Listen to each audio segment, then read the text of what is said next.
Once again, you want to be here. You don't want to be split pushing while your team's fighting for Baron. And you die anyways. So this is the biggest macro mistake of the whole game. Biggest macro mistake for the whole game. Ezreal, get him an item, get the Nocturne ults going. This is going to be a nice game. So this game should be nice and easy. When you have a game where your team comp is pretty linear, it makes sense. Like, you guys all want to play pretty slow paced and wait till Nocturne ults to kind of do anything crazy. The decision making should be pretty simple. I know you talked about you wanted to focus on mostly macro, so we'll see. We'll see how that goes. We always start with lane phase though. Always. I don't think this music fits. Let's get some more lo-fi coaching type beat. Yeah. This is better.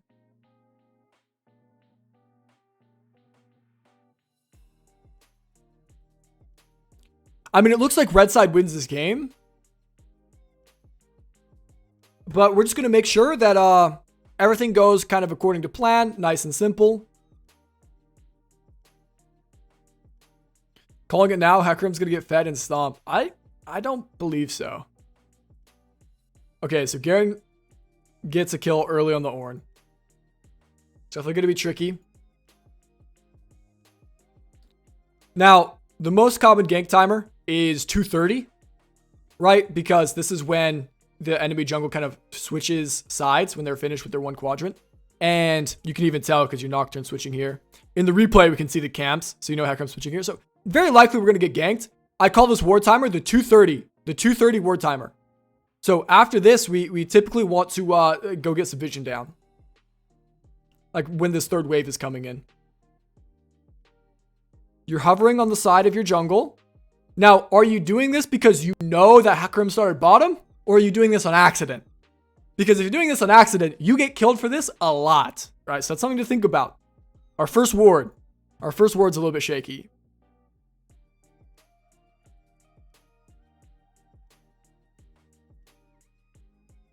Okay, so we go ward. It's pretty late. You go all the way out there to this pixel, which is okay. I thought I would lose too much XP. Okay, chat, let me show you how to do the 230 ward. So 230 happens like right before the third minion wave gets there. So this is the second wave of the game, and you know that you want to ward at 230. So you know you want to ward before the third wave gets here. So what you want to do is, as it's getting close, you kind of want to make a mental note like, okay, what do I need to do to not lose minions? Well, right here, all you have to do is kill this minion and maybe even this one. Like, just kill these two minions and then go ward and you're good to go. Right? Like, that's it. That's all we have to do. So right here, you just nuke this ward and now you go ward. Right? These minions are full health. You have a lot of time. Chat's asking, what about the 130 ward on Raptors? So this ward is only good if you're getting pushed in. Right? So if you're playing a lane that you know you're going to lose early prio, that's when you put this ward down. Otherwise, your vision's just bad. Because generally you know where the jungle starts because of who leashed anyways, and you want to get your vision when the enemy jungle is actually looking to be active. So this ward is only good if you plan on getting absolutely railed, so it's only good for assassins. Generally. So yeah, that ward I would stay away from if you're playing like normal mid laners. If you're playing champions that lose wave 1, like most melee assassins, then you can. And one thing I'll mention about vision too is you don't have to get it all the way out here. You can ward right here. If you ward right here, you see all the way out here. He can't get around this. So even during this trade, and actually this is something that pro players will do, is they'll take a trade and they'll move up for the trade and they'll drop a ward while they're trading. And your opponent they don't know you warded, right? So that's kind of like a high level tactic, but something that you can think about. You do not need the ward to be all the way out here. It can be right here. It's just as good. Yeah, you can waste a lot of time of poking stuff here, but that's completely fine. We decided to take this recall, playing nice and slow. This is all okay. Nocturne's doing some stuff while you're not on the map. You got to ping him off. Like, this is really scary. Yeah, I like that you're trying to attack the LeBlanc, trying to discourage her from moving up. Yeah, and you need to be hovering this. If LeBlanc cleans this up, this will be a nightmare. Now, I'm not saying that you even have to be there, but rather than last hitting here, I need you to last hit here, right? So you're still in range, but if you see LeBlanc and there's an angle for you, you can still like E over the wall, right? So you gotta be paying attention to what your teammates are doing. Oh my goodness, this is worst case scenario. This is really, really bad. Okay, so we can take responsibility for that. That's on us, right? So you went back and you see Nocturne going out here. You have to ping him off, right? I don't see any pings. You got to ping him off. You got to ping recall, ping danger. Tell him to not do that. And you can see that he's fighting. So now that you see that he's fighting, it's your job to try to keep LeBlanc mid, which you do with this trade. But you should trade harder. You should keep trading. Even if it's losing, you should keep trading. And now that they're committing to this and LeBlanc got away, you gotta hover it. You gotta hover it. Gotta hover it.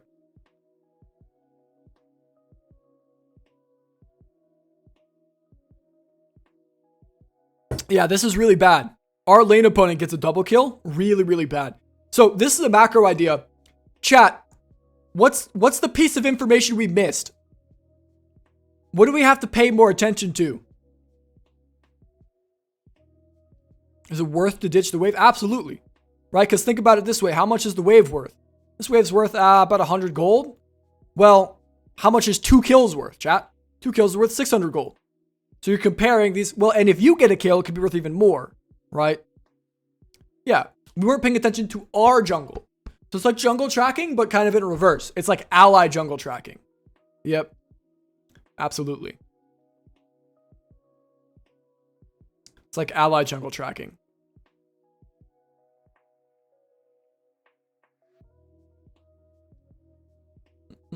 And now we're really low. Oh boy. So we've actually just been getting demolished in lane. That's really what's happening here. We're getting absolutely demolished. Oh,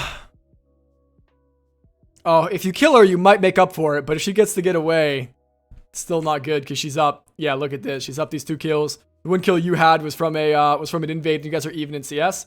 We're getting destroyed right now, unfortunately. So why don't we talk about some of these mechanics of the lane phase? Let's go back and let's just kind of look at some of these trades and think, what's the deal? Let's go here. Like before you backed. Because another way to think about this problem, and the biggest thing that I want you guys to take with you today, chat, is how to think about your own reviews, right? I want to teach you guys how to kind of coach your own stuff. When you see something bad happens and your lane opponent had a big role in making that bad thing happen, it's your fault, right? It's your job to deny your lane opponent from having good opportunity. So then you got to ask yourself, well, she got this double kill. How can we stop that? One way would have been to trade harder when you came back, right? That's one option. So trade more when you get back. If you're going to reset, this is the fast way to play. The other option here, what do you guys think the other option is? The other option is actually the slower way to play. It's just to not back, right? It's just to not back at all. If you back, you give her this prio. So what ends up happening here is like we end up crashing this wave and you decide to just recall. And since you recall and you're not here attacking the wave, she gets this priority and she gets opened up to roam. So you can choose to not back. But why do you want to back? Well, we're kind of low mana. We're kind of low resource. What's the deal with that? Well, let's look at some trades. Figure out why we felt the need to back. So here you're fine. Ooh. This trade was really interesting.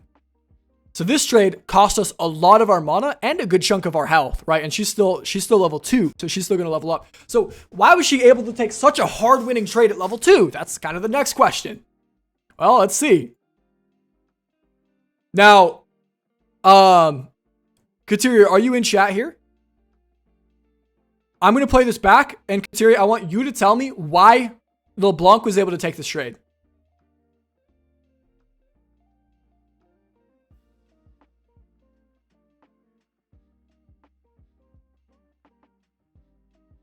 Okay. Did you see it? What was that? Everybody else in chat, feel free to answer as well.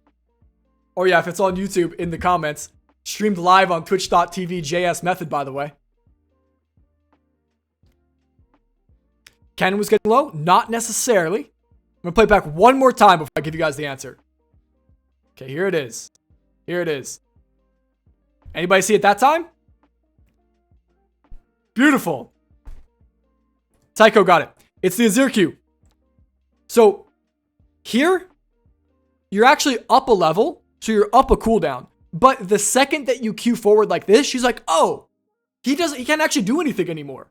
Right? He only has one Soldier to place and he can't Q to change him. So I'm completely free. So the second that you throw this Q forward, she walks straight into you. You see that?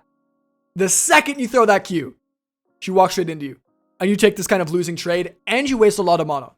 So we call that cooldown advantage. The way that you manage your cooldowns is super, super important. When you're playing a control mage, you want to hold your spells as long as possible. Hold your spells as long as possible. Hold your spells as long as possible. Especially your Q and E when you're playing Azir. You can drop your W's to push. And if you would have just W'd this and auto-attacked this and walked away under, then you can stay. And you can play much slower and you get to scale better. Does that make sense? We know we want to play slow because we have the scaling team and we need to wait for these guys to hit level 6. And we want to keep her in lane. So we don't want to back that early. So hold your spells longer. Don't trade as much. Does that make sense, chat? So that's the correct solution. Even with kind of making this pacing mistake, you can come back to lane and you can hard trade here and the situation is still okay. So there are multiple solutions to every kind of problem you see in your games. I'm trying to give us the process to come to that conclusion. Do you think that was the reason LeBlanc did it? Absolutely. Now, she may not know that that's why she did it, right? Oftentimes when you play, you don't know why you do things, you just do them, but it's built on these ideas, right? I'm just explaining them. So yeah, she probably doesn't know what she's doing. Yeah, probably not. She wasn't doing it. She wasn't like, oh, Azir wasted his Q. I have 12 seconds to trade. No, she probably just felt like it was a good time to go to trade. And it was, right? You know what I mean? These are ideas you look at in the review. You don't usually think about them while you're laning. What you think about while you're laning is don't throw your abilities, right? Don't Q so hard. And here, yeah, it's kind of unfortunate we got ganked. The good news is we got TP, so you're just going to sit under tower, catch the wave. Don't do anything crazy.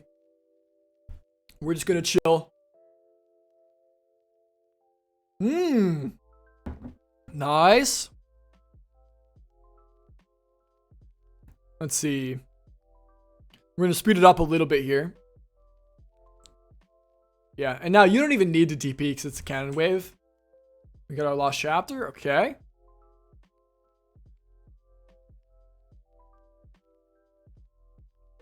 And we're just going to speed up a little bit to start seeing some macro decisions here now.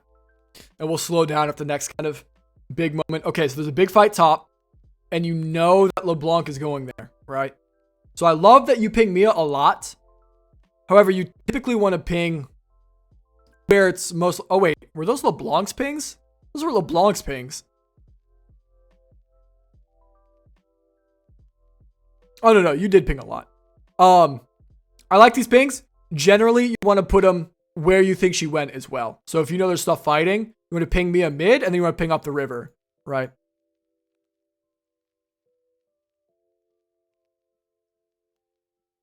I talk to myself so I can force myself to think. Yeah, I mean, that works. I used to do that as well. I used to have to ask myself, like, hey, how does this game go? And then I would say out loud, okay, she wants this and I want this. Whoa. Whoa. Okay, so we get ganked by Hecarim. Now, this is a trick question. I'm telling you right now, this is a trick question.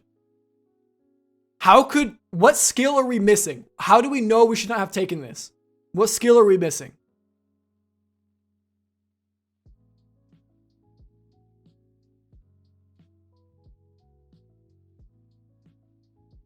It's not vision. It's not jungle tracking. It's a trick question. Jungle tracking and vision doesn't matter. It's not map awareness. It's simpler. No, it's not cooldowns. It's simpler. It's nothing micro related. Those are all micro ideas, right? Looking at your map, counting the cooldowns, all of this stuff. It's none of that. It boils down to you have the scaling team and you need to play slow.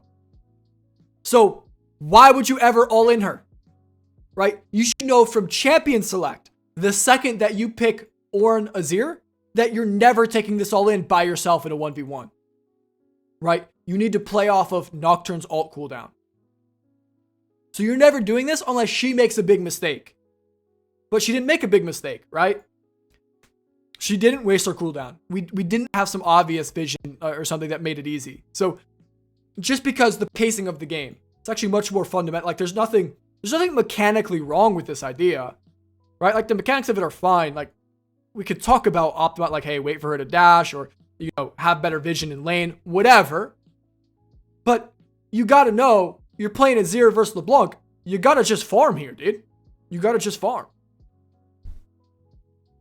It's actually much simpler than we're making it out to be. No reason to be this aggressive. I love the idea of pushing her into the soldiers. Like the micro was all not bad. It was some good ideas, but just not the right game. Not the right game. Okay, so we keep it going. And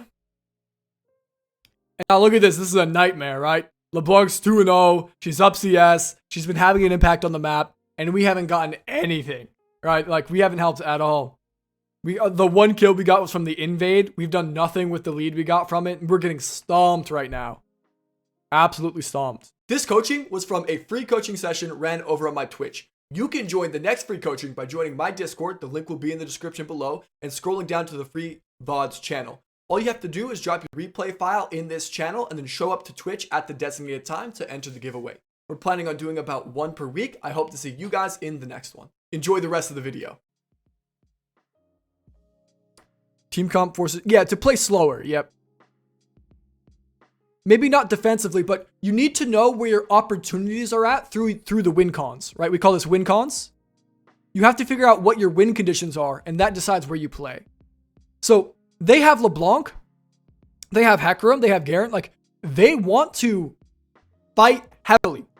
They want to skirmish. They want to snowball early. So they have the snowball / early comp.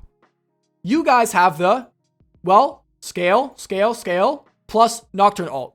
So you have the scale plus Nocturne ult comp, right? Once you know this, it's very easy to not take the fight mid. If you swap, like maybe this guy's playing Aurelion Sol instead, then it's different, right? Then it's different. You only do mid coaching? No, we do all roles. We do all roles. How's it going to snowball? Because Ornn hyper outscales him, right? So you got to think about it. It's all relative. It's all relative. Every trait in this game is relative. They have a dive. You have disengage. Right, exactly. So they cannot take big team fights against you, right? You have the Thresh. You have the Ornn. You have the Azir ult. Like you have all these. They can't team fight you late game. They can't side lane or split push either because they have the Nocturne pick, right? So they're screwed if you just don't die. Right? Straight up. Okay, Nocturne gets some good action going on bot lane. So that's win conditions. Win conditions are like one of the most complicated things about League. Because League is kind of like chess, except the pieces change every game.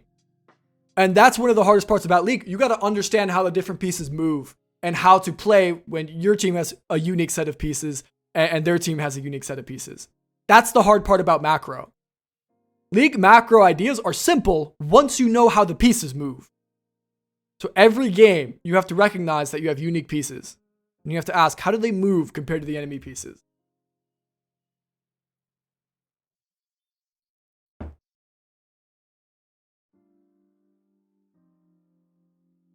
Yeah, like these trades are tricky.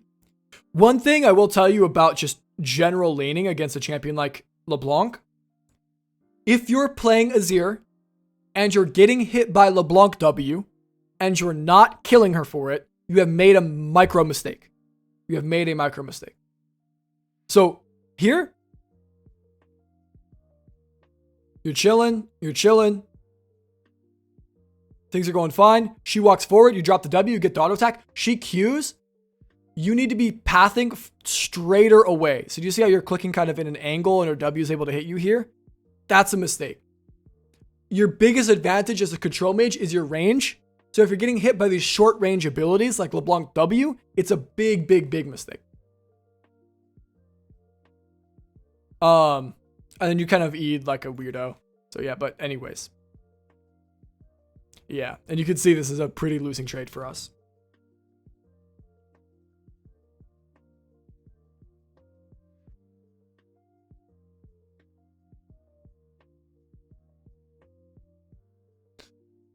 Okay. Oh man.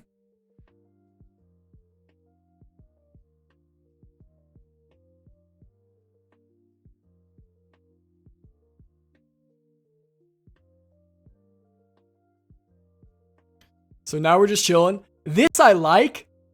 Okay. This I like because you guys are just chilling. And if she's low life, you can't really move. She can't roam. You can't roam either, but that's okay. It's better if she can't roam because that's her win condition. Her win condition is to roam early. So that was a good rotation where you're just keeping her in lane. So the slower you can play, the more you can keep her in lane, the better it is. So very good work. And then you get the shutdown. Now she's on her item already. She is very strong, very scary.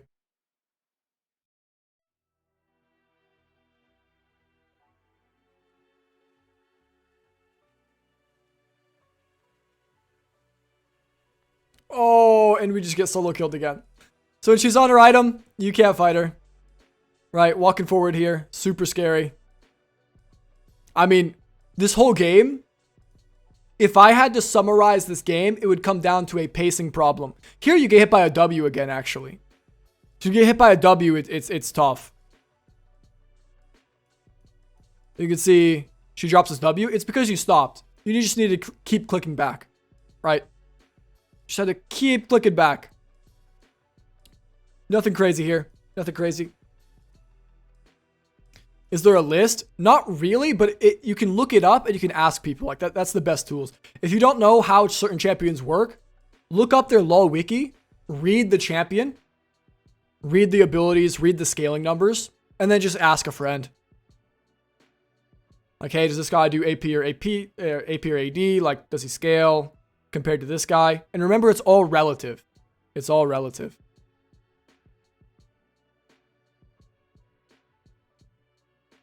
I think he kind of fucked it going lethal tempo over Conqueror and a champion that wants a heavy trade. No, it doesn't matter because you're playing slow paced and lethal tempo and Conqueror are both good late game. They both scale well for Azir because lethal tempo, yeah, they're both very good for team fights. So your rune choice, it doesn't matter. You shouldn't be playing lane. There is no lane to be played here. If a lane is happening, we're playing too fast.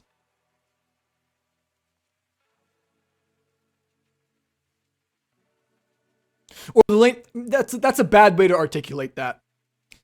Your lane phase should be poking her down without ever getting hit. It doesn't matter what rune you take. If you need the healing in lane, you already messed up. You misplayed.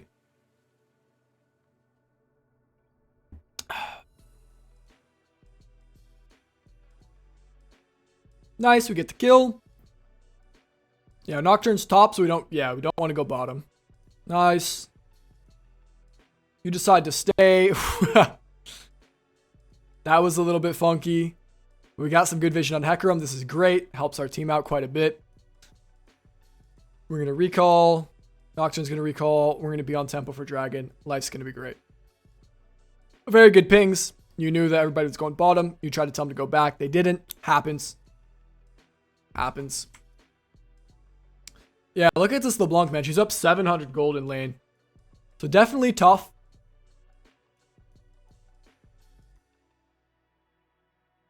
And I actually agree with you. More of this lane phase has been macro than you would think, I think.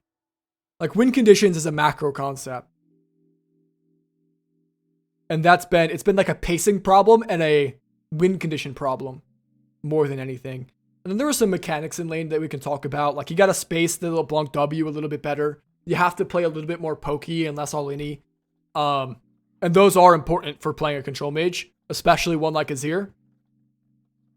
But it's been mostly pacing problems. Okay, so now we're getting into mid-game here. We can tell it's mid-game because we're swapping lanes.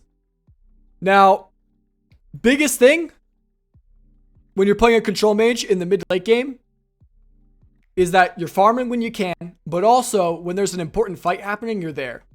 So being mid for this fight would not have been bad, but it's also not bad to not be there.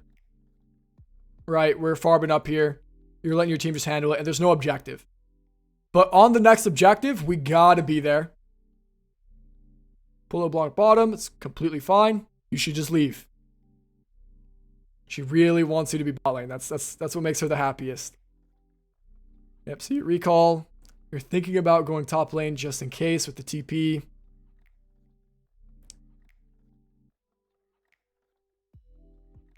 Yeah, and they're backing up, so yeah, we're chilling. And there's no objective still. So nothing to really worry about. I'm going to turn on objective timers so you can see it a little bit easier. Yeah, there's no objective for a few minutes. I call it farm time versus play time. We're doing a very good job of just sitting through farm time. Nice. Good job playing around your tower. Fantastic. That's beautiful. That is amazing. Very, very, very good work. Now you overstay a little bit, but do we live? Oh my goodness, we live. Holy moly. Very well played. Very pretty. Now, an objective is coming up within the next minute, right? Herald's coming up in 50 seconds, and then Dragon's going to be up right after that. So now you want to play with your team. So now I call it playtime, right? We just went through farm time. We did a phenomenal job of farming. We were holding our own. We were playing 1v2, yeah, with the tower and whatnot. But now objectives are coming up, and we want to snowball through objectives, right? We win games through objectives and through team fights as playing a control mage. So your team's top, you wanted to path top. Since they backed, you actually want to back too. You want to push this wave. You want to get out of vision. You want to go mid. You don't want to be bot lane here because you want to play a team. You want to play a team fight. So you want to rotate mid, get the mid prio, and then wait for your team to come up so you can fight a 5v5. And you will never lose the 5v5. This is risky. You might get Hecarim ulted. You might get blitz hooked. You might get LeBlanc teleported on. And then the game gets tricky. So when objectives are up, you want it to be playtime. You want to play with your team. Oh, you might get GARENed, right? So imagine that a LeBlanc TP. Imagine he hit his alt button a little bit quicker, right? Terrifying. That cannot happen if you just go mid. How do I set up tempo for Drake for both mid bot? You go mid. You go mid. You play through mid. Teamfight champions like to play through mid. Assassins like to play through side lane. So if you're trying to set up tempo, you play mid and you wait here with your team. And you go through the river this way. And you set up vision around here. These are the teamfight spots. Down here, this is like the 1v1 spots. You're a control mage, you don't want to be in the 1v1 spot. Not during playtime. Yeah, so this is looking better. I foresee you guys winning a big team fight here.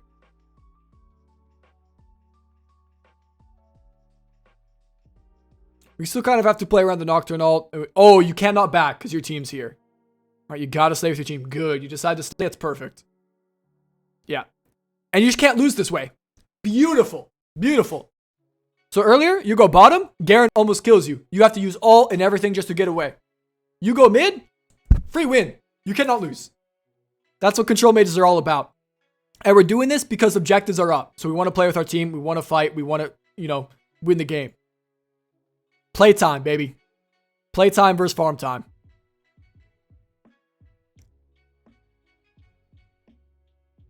Okay, so going bottom here is pretty int because Baron's up. And you'd rather play with your team, kill this guy, and then get the Baron. Right?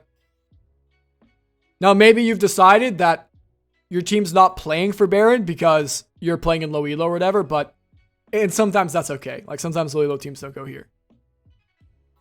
If you had TP, is the plan not different? No, because when you're playing a team fight champion, you cannot team fight. You cannot TP to fights late. Right? It's like playing a tank and then TPing to the fight halfway through the fight. Like you just can't tank if you're TPing late. Same thing with ADCs. Same thing with mid or with control mages. Same thing with tanks. Oh my goodness, we got a raid. Yidopotamus, I appreciate the raid, man. Welcome in, everybody. Right now, we're doing some free coaching. Doing a coaching session with Twitch chat here. Doing some VOD reviews. Big shout out to Yidopotamus. Welcome in, everybody. Thank you for the raid. I hope the stream went well. Just in time. Just in time. All right. So yeah, Nocturne getting low and us not getting Baron. That's on us being bot lane. You can't be bot lane right now because you wanted it to be in playtime, right? That idea of farm time versus playtime. Once again, you want to be here. You don't want to be split pushing while your team's fighting for Baron. And you die anyways. So this is the biggest macro mistake of the whole game. Biggest macro mistake for the whole game. What's up, Yori? How you doing, dude? Keep TP for tempo. Yes, exactly. It is a tempo timing thing, not a side laning thing. So, Yori, thank you for the follow, man. Even if I lose XP and money from lane, it's better to be shadowing my team. If there's an objective, right? So that's the idea of farm time. So, farm time versus play time. Oh, whoops. This is how you know if it's worth it to lose XP. If there's an objective fight that you win. So, objective that you win. Then you want to prioritize the team. Fruit Ninja, I appreciate the follow, man. Welcome in. Farm time is when there's no important fights, right? No important fight. If there's no important fight, then you prioritize XP and gold. If there are important fights, then you prioritize playing with team and you sacrifice waves. Does that idea make sense? So you're waiting for like objectives to be up and for your team fight to be coordinated. So if your team is coordinated, pressuring through mid for the Baron, gotta go for the Baron. Does that make sense? Especially when you're ahead, you want to just ARAM. Because if you can ARAM while you're ahead, like you can't lose that way. Where if you go bot lane, like you can get picked off, like you just did. They can get your bounty. But if you go fight a 5v5 while you're up 6k gold, you got 2 dragons, you got Ornn items cooking, you can't lose the ARAM. So you just ARAM when you're ahead, right? So if your team is ready to coordinate maybe an ARAM push or coordinate an objective fight, take it. And it's okay to lose the side waves.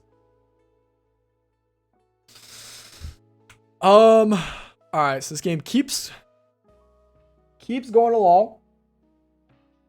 Uh-oh, see, we got to be mid here. Yep, good. Come mid. Oh, no, our team kind of gets picked. Okay, that's unfortunate. They did a bit of an overstay. I call this the domino effect. It's the most common way people throw games through late game macro. Where like, your team was pushing and you were bottom. So they were off tempo. That's the first domino. And then you get picked. And then these guys keep going. So you're in base. But then they're out here applying pressure while you're walking out of base. And then that's like the next domino. Right? Because you can't impact this because you're here. But they just haven't backed it, so they overstayed. But now you're alive and they're dead. So if you die, you might be the next domino. So you couldn't control this last one, but you could control it from starting in the first place. Kind of a complicated idea. But if you die, you will be the next domino and will be a part of the problem. So number one thing here is just to not die. You actually ping him back. Yeah, this is good. Very good. Could you have TP'd? I think it was still losing. So I think it was fine to hold it. Because they just overstayed, right? It was already too late by the time you came up. You already made the mistake of being bot lane and not fighting with them. So it's already too late, I think. Maybe if you're like Faker, you can TP and clean up, but it's fine macro to not, right? It's fine to not. If you want to just ego check these guys, like maybe you win the micro fight. Oh no!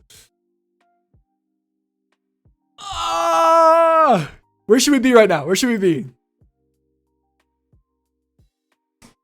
You see it? Oh, pain. Undermade objectives. Yeah. So as a control mage, you really want to take team fights. You are a team fighter. So yeah, you want to be here, and then you want to get this, and then you want to run it down mid with your team. Like if you can get your team, this would have been perfect. See, they all go mid. If you're here with them, you go mid, you break bottom, you get both these inhibs. Oh my goodness. But they have to back because you're not here. And you're up here just like hanging out with Garen. Just vibing, dude. Just vibing. Oh, and we end up just going 1 for 1. Oh, the pain, dude. The pain. Okay. So I think we got 3 big learning objectives from this game. Oh, I saw you walking mid. I got so excited for a second. I thought we were finally going to go take a big fight.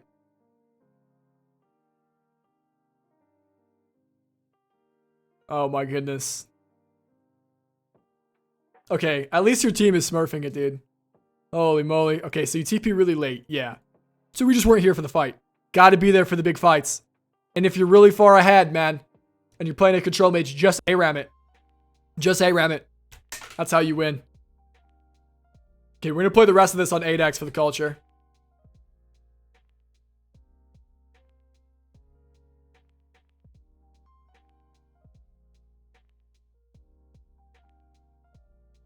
Holy.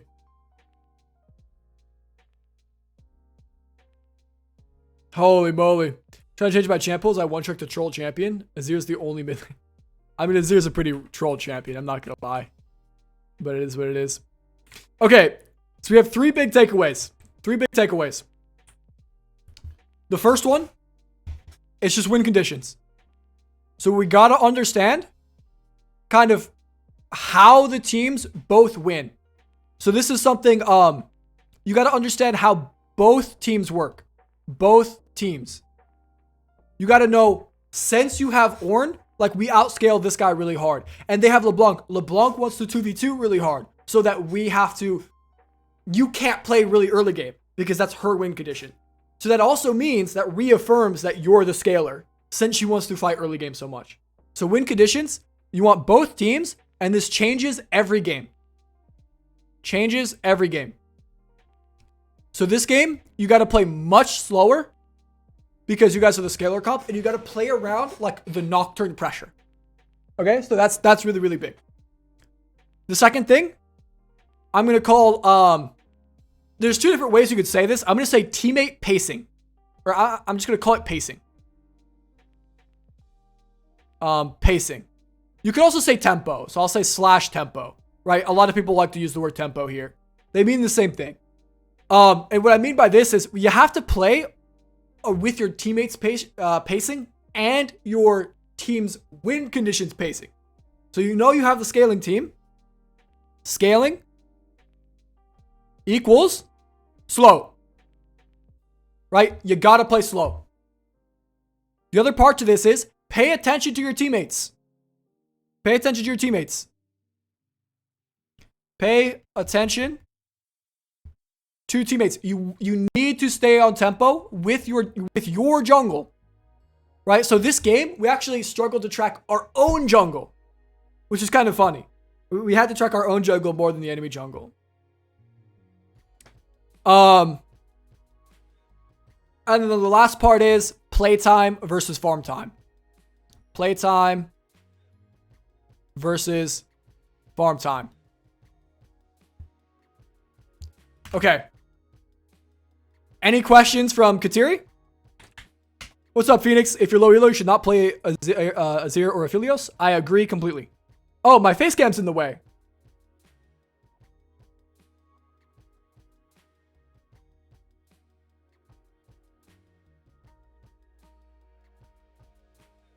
I realized my face cam was in the way. Sorry.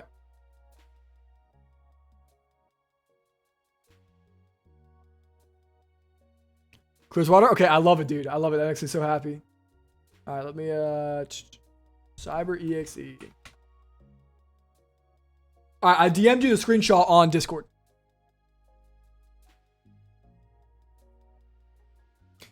No, thank you for bringing it to me. Yeah, absolutely, man.